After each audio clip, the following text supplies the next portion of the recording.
Spider-Man est un personnage iconique et incontournable de l'univers Marvel. Et c'est sur PS4 que l'homme araignée va s'immiscer sur vos écrans en cette année 2018. Projet d'Insomniac Games, studio californien connu pour Ratchet & Clank, Spyro, Resistance, Fuse ou Sunset Overdrive, ils ne sont pas leur premier coup d'essai, vous l'aurez compris. Insomniac veut créer sa propre histoire et donc la surprise sera totale. Scientifique et diplômé de l'université, il s'est fait mordre par l'araignée à l'âge de ses 15 ans, il en a désormais 23, donc il sera déjà très expérimenté. Comme tout jeune qui se respecte, il aura quelques soucis, les prêts étudiants, les perspectives de carrière, les difficultés financières, avis d'expulsion pour non-paiement de son loyer, la vie de Peter Parker est un combat de tous les instants. Et cette description pointue de faits de vie assez banals permettront aux joueurs de s'identifier rapidement à lui. C'est Christos Gage, écrivain de longue date sur les Marvel et comics, qui s'est chargé de coécrire sa nouvelle aventure afin d'être le plus fidèle possible à Peter Parker. Pour Marvel, Bill Roseman ayant participé au projet, les meilleures histoires de Spider-Man sont celles où les mondes de Peter Parker et Spider-Man entrent en collision. Avec ou sans costume, il sera charismatique et bénéficiera d'un beau traitement en termes d'écriture. Peter Parker sera toujours hésitant et mâchera parfois ses mots, alors que Spider-Man parlera avec confiance et conviction. Le script du jeu est étonnamment long, avec 400 000 mots finalisés sur les 800 000 écrits par les scénaristes. Comment je vous appelle? Je veux dire, vous avez un portable dans une poche ou je sais pas? Vous allez pouvoir compter sur le soutien de nombreux alliés, Miles Morales, mais plus particulièrement Mary Jane. Elle est une journaliste d'investigation pour The Daily Bugle et vous pourrez la contrôler. Elle a été pensée à part entière par Insomniac et elle ne sera pas ici pour vous demander de la sauver tout le temps, bien au contraire, celle-ci sera d'une aide précieuse dans de nombreuses situations. Elle essaie d'être une héroïne à sa manière par le biais du journalisme. Elle sera pleinement au courant que Peter Parker et Spider-Man puisque ça fait 8 ans qu'ils sont ensemble. Alors par contre en termes d'ennemis, on peut le dire, Spider-Man et ses amis vont être vraiment gâtés. Silver Sable, Taskmaster, le Dr Octopus, le Scorpion, Electro, le Rhino, le Vautour, Mister Négatif, le Caïd ou encore Choker, il y en aura pour tous les goûts. Le casting est particulièrement alléchant. Les références feront partie intégrante de l'expérience et les fans pourront en discerner les éléments les plus subtils. L'univers ne restera pas centré uniquement autour de celui de Spider-Man. La tour des Avengers, le Sanctum Sanctorum du Docteur Strange et l'ambassade du Wakanda de Black Panther seront présents dans le jeu. Stan Lee, le créateur de Spider-Man, aura droit aussi à sa petite place, à sa manière, notamment sur les plaques d'immatriculation des voitures. Dans l'appartement de Peter, vous allez remarquer une affiche avec Rusher Hogan, ou bien même le signe de construction McClintock Construction créé pour Daredevil sur Netflix. Le maire Norman Osborn va participer à une campagne de communication dans toute la ville. Vous allez le remarquer, de nombreux tableaux d'affichage sont présents en ville pour sa réélection. Tous ces petits détails vont faire que les puristes de l'univers Marvel vont vraiment s'éclater avec ce jeu. Peter Parker. Ça alors, comment vas-tu? En termes de gameplay, la construction du jeu s'est tournée autour de plusieurs éléments essentiels. Les costumes sont très nombreux, il y en a plus de 24, ils ont tous leurs propres spécificités et les capacités sont transférables entre eux. Vous ne pourrez cependant pas les personnaliser, mais vous pourrez les améliorer avec des éléments de craft. Le Spider-Man classique est vraiment plutôt classique, normal. Avec son logo familier de l'araignée et les bottes old school, sa capacité de quadrupler les dégâts pendant un court instant. Cependant, ce Spider-Man classique va être vite remplacé par le costume avancé. Vous avez pu l'admirer dans toutes les campagnes promotionnelles du jeu, et vous allez le fabriquer à un moment donné dans l'histoire. Le costume, très moderne, se veut littéralement proche du corps. Sa tenue se devait d'être fonctionnelle, ils se sont donc inspirés d'équipements sportifs. Comment le costume pourrait soutenir le personnage? C'est dans cette logique qu'ont réfléchi les designers. Les bottes rouges ne sont plus de la partie car à l'âge de 23 ans, on recherche quelque chose de plus classe, plus moderne. La partie bleue de la tenue se veut pensée comme flexible, ce qui permet au personnage d'effectuer des acrobaties avec légèreté. La partie rouge est plus épaisse et lui sert donc d'armure plus résistante sur les zones les plus fragiles du corps. Les parties blanches en fibre de carbone, flexibles, se retrouvent sur le torse mais aussi sur les gantelets et les pieds. L'anatomie de Spider-Man a été une longue piste de réflexion. Au départ, il lui avait donné un physique d'adolescent assez maigre, malheureusement cela ne passait pas vraiment avec les animations du jeu, alors ils ont revu ça avec une carrure de joueur de foot, encore une fois ça n'a pas marché non plus, et ils se sont retrouvés avec un personnage aux allures de combattant expérimenté, c'est le design que vous êtes en train de voir en ce moment. On retrouvera le costume noir qui sera là, le Spider-Punk inspiré de la bande dessinée, qui est complètement décalé, sa capacité est un peu barrée et rappelle vraiment Sunset Overdrive. Spidey pourra sortir une guitare qui créera une onde de choc sphérique qui renversera les ennemis sur votre passage. Le costume de catcheur et bien d'autres qui seront présents.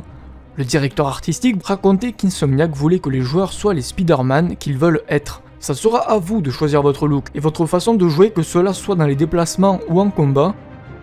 Les déplacements, parlons-en d'ailleurs, le web swinging comme il appelle. Les déplacements dans les mondes ouverts sont source de plaisir, et c'est important avec un super-héros de se mouvoir avec habileté, légèreté et assurance.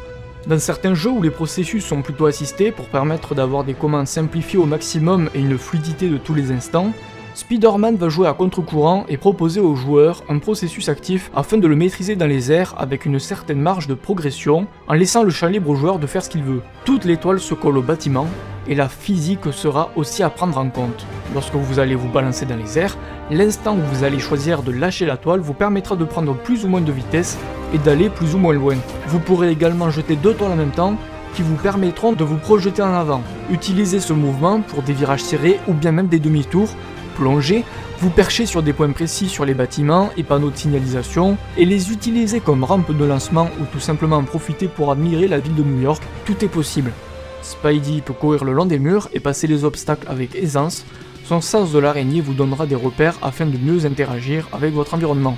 Quand Spidey courra pour atteindre le toit d'un building, si vous arrivez à sauter au bon timing avant d'arriver à son sommet, Spider-Man pourra prendre une impulsion rapide afin de garder un flow continuellement plaisant. Notre héros est agile et le système a été conçu pour apprendre à le maîtriser de plus en plus, et à prendre plaisir à swinguer et valdinguer entre les buildings. La vitesse, c'est vous qui la contrôlez. Les moments lents vous permettront d'admirer et de vous relaxer dans la ville, avec une certaine euphorie, et la vitesse vous apportera des sensations fortes. De nombreuses compétences supplémentaires et les possibilités propres au costume seront une valeur ajoutée à votre évolution dans le monde ouvert. Au final, le web swinging profite d'une fluidité et d'une rapidité exemplaires, même sans vraiment maîtriser l'homme araignée, ce qui permet aux néophytes de prendre du plaisir instantanément. L'objectif du studio a été d'éviter les ralentissements ou autres arrêts intempestifs face à des obstacles pour toujours rester en mouvement et captiver sur les contrôles. Une fois le rythme pris, vous allez profiter d'une énorme liberté de mouvement et découvrir de nombreuses autres manœuvres. Le jeu a été pensé autour du web swinging, principalement car Spider-Man est son propre véhicule. Le système de combat s'apparente à celui de la série des Batman Arkham. Souple, aérien et rythmé, celui-ci vous demandera d'esquiver et de vous faufiler entre les ennemis afin d'en découdre. Notre héros est un véritable acrobate et cela renforce ses possibilités. De nombreux gadgets s'offriront à vous grâce à la roue des gadgets inspirée de Ratchet & Clank. Le Tripwire est polyvalent. En phase d'infiltration, Spider-Man pourra placer des fils piégés. Si un ennemi s'en approche, la toile l'enveloppera et il sera hors d'état de nuire. En combat, attachez 2 ennemis entre eux et ils se cogneront. Sur un toit, si Spidey pousse son ennemi dans le vide, le Tripwire l'arrêtera dans sa chute. La bombe web est une arme ayant un impact sur une large zone. Assimilable à une grenade, celle-ci envoie des toiles dans toutes les directions et permet de stopper les ennemis pendant un instant.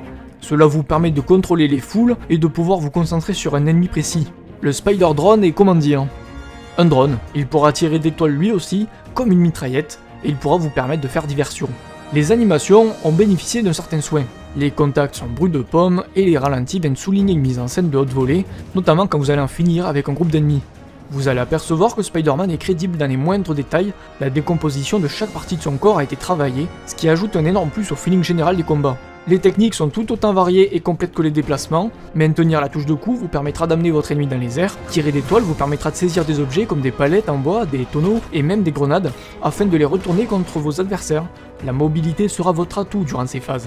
Il y a une évolutivité et progression du joueur dans la maîtrise des déplacements et des combats, qui laisse place à une certaine improvisation et une découverte vraiment très plaisante. De nombreuses missions vont apparaître en ville, et cela de manière aléatoire. Il n'y a pas de jauge de réputation, donc libre à vous de les effectuer. Crime général correspond au vol de magasins. Vous allez interrompre une course de voiture, des affaires de drogue dans les ruelles, rencontrer des membres de gangs de Mister Négative en fusillade avec des policiers. Ces crimes vont pouvoir même se combiner entre eux, donc des fois rien ne vous empêche de passer sur une attaque de gang pour ensuite partir sur une course-poursuite. C'est ça qui rend les missions vraiment aléatoires grisantes. Felicia Hardy, alias Black Cat, demandera de l'aider. Elle est sur une mission importante et vos talents lui seront utiles. Vous devrez récupérer des chats en or en guise de collectible. Taskmaster est un des méchants principaux et il peut copier la capacité des autres juste en les regardant faire. Il a laissé de nombreux dispositifs de communication en ville avec de nombreuses missions effectuées pour Spider-Man. L'une d'entre elles notamment vous demandera de trouver une bombe à retardement qui s'apprête à exploser avec un système de points à la clé dans la réalisation de vos actions. Il vous observera depuis l'ombre. Harry Osborn, pour le compte de la station de recherche Oscorp, risque de vous solliciter en tant que Peter Parker. Ses études sur la pollution en ville lui demandent de recueillir des échantillons, et c'est vous qui allez vous en charger. Cette collaboration marquera un tournant dans la relation d'amitié entre les deux protagonistes. Le Caïd, alias Wilson Fisk, va se retrouver rapidement derrière les barreaux. Ces sbires vont essayer de conserver les affaires de leur patron, sous forme de défis, ça sera à vous de les retrouver et de les éliminer. Les sacs à dos de Peter seront des collectables à trouver partout dans l'univers aussi.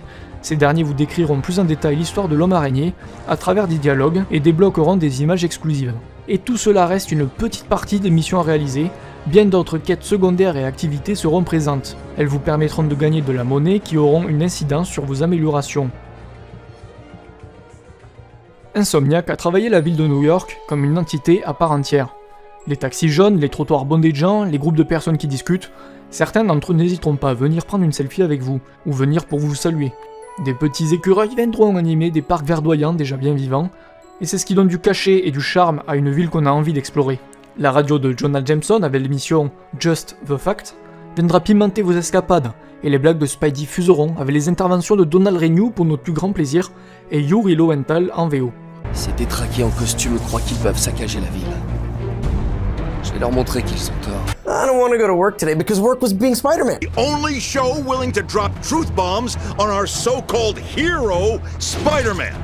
On the phone, we have Your friendly neighborhood anonymous citizen. Le cycle aujourd'hui est aux abonnés absents. La météo s'adaptera aux missions elles-mêmes. Toujours pour renforcer l'immersion, la map sera évolutive, c'est-à-dire que certains lieux vont être dégradés suite à votre avancée dans la trame principale. Techniquement, Insomniac s'est lancé le pari d'avoir une distance d'affichage de malade, avec très peu de clipping et des animations léchées, avec une bonne gestion des muscles du corps. Ils ont su retranscrire dans les déplacements de l'araignée son expérience et son style de parcours classe et décontracté. On note cependant des temps de chargement présents pour passer à l'intérieur des bâtiments, d'une caméra capricieuse en intérieur surtout en combat, et d'une intelligence artificielle assez sommaire suite aux extraits de jeux que j'ai pu voir. Le jeu dure une vingtaine d'heures en ligne droite, mais vous pourrez bien sûr passer plus de temps avec les missions secondaires et annexes. Pour finir, le jeu pèsera 45 Go au minimum, sans compter les pages dont prévoyez l'espace sur votre disque dur. Voilà, cette vidéo est enfin terminée. Tu peux liker la vidéo si elle t'a plu, ou au contraire la disliker si elle ne t'a pas plu. Je vous remercie sincèrement pour les 2 précédentes vidéos, vous avez été juste énormes. J'ai jamais eu ça sur ma chaîne, donc voilà, c'était une première incroyable. Merci beaucoup. Surtout, prenez soin de vous, et peut-être à la prochaine sur Shadow of the Tomb Raider. C'est pas sûr que je fasse la vidéo, mais peut-être que je vais en faire une. Salut à toutes et à tous.